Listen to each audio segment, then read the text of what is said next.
To anyone who watches this video, my name is Stephanie Atkinson. I run a couple stores downtown. I wait on people. I really like it. I am part of my community, and I love also sitting on my couch and watching Netflix with my husband. You know, that's it.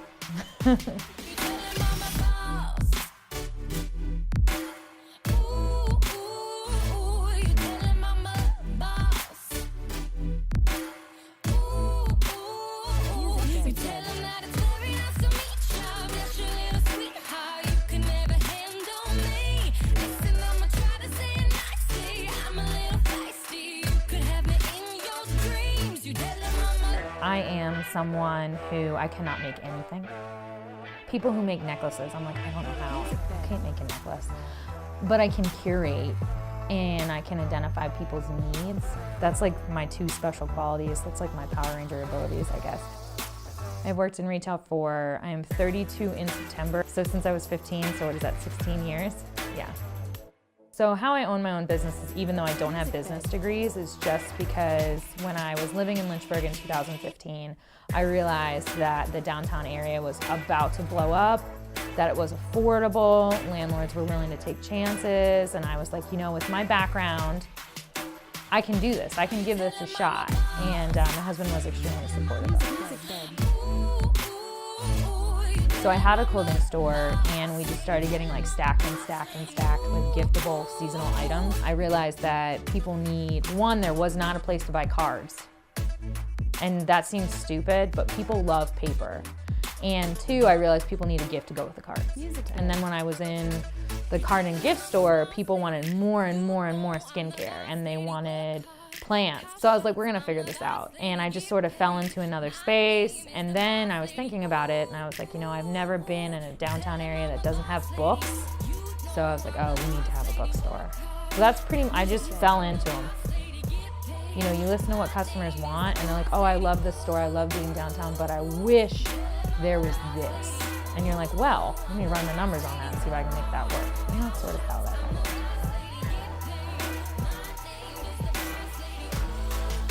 So when you're setting up a business plan, you have to identify what your potential customer is. You have to do a little bit of local market research.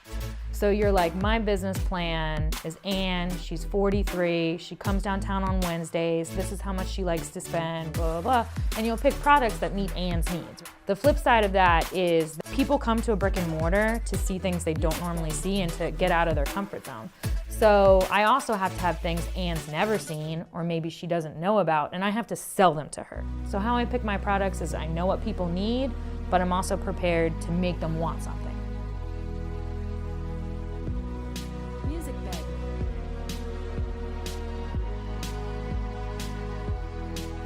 Shopping in your community is so important because it supports infrastructure and does that by giving people jobs.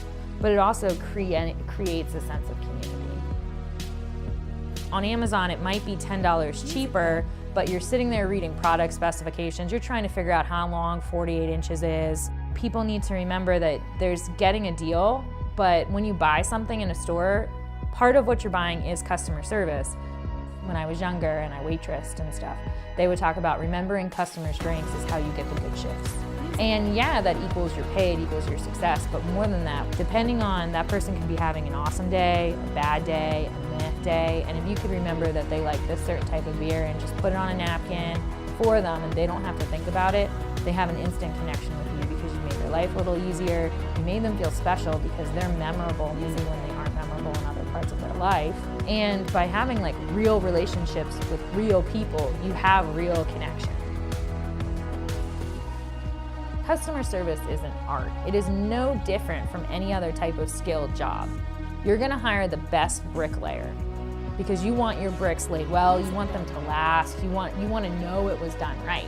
And it is an art. It's something that takes a long time to get good at. But if you go into a store, someone who's good at it, they're going to anticipate your needs in like the first 3 minutes and guide you through that experience. And that's a luxury. And so when a customer comes in, our immediate thing is like, let us embrace you. We're gonna draw you in and make you comfortable. I don't care if a cashier has like smacked you in the face before. We are going to fix that. You're gonna love every cashier from here on out.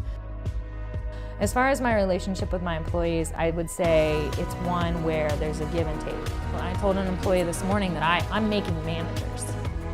I allow my employees to assist me with buying. I allow them to present me ideas. I then want to find something that you can do that meets your individual talent. If I've been unhappy because of sales in the store, and I rarely am because people work hard, then I'll say to you, hey, like let's do some buying together and you tell me what you think is gonna work. And in a way, I put the ball in your court, because now if I order what you tell me to order, because you work there 4 days a week and you don't sell anything, it's probably you. And then we can talk about your customer service skills. But I try to make that, I try to empower them and give them ways to succeed. They are real people with real feelings and real failings. And I have to understand that I can make checklists and I can do everything, but they might come in and fail. I want them to have those experiences like in a safe place with me. Do it on my dime. So that's how I try to empower my employees. I give them the respect to kind of have agency and create their own success. And if they don't, they know exactly who that falls on. And they've still got to come to work the next day, which is, I've done that, and it's embarrassing. So it's extremely important to me to share my values with customer service, ownership, because this is a real thing. You can really fail and put yourself in bankruptcy. And you can do it through such a stupid thing as not know how to wait on people. Owning a business is more than just opening the door. Own a business when you're ready. If you're forcing it, like if things aren't working or you're struggling, there's a difference between learning to overcome roadblocks and making the impossible happen. People might not know that I am extremely introverted, and I don't use it as a crutch. I use it as a way to push myself. I use my things that I'm not good at as a means to feel better about myself, because I'm hurdling these things, right? I'm getting through these roadblocks, and that is something that people definitely don't know.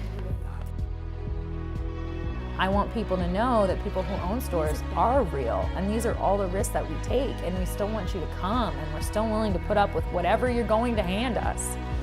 Some people are naturally, this is their talent, and they need to do this job. And they need to know that you can do this, and don't doubt yourself if this is your gift, you know, so that's it. You tell him I'm a boss lady, you know I'm the boss lady, work hard, cash shots, I'm the boss lady, get paid. They know that all better than me.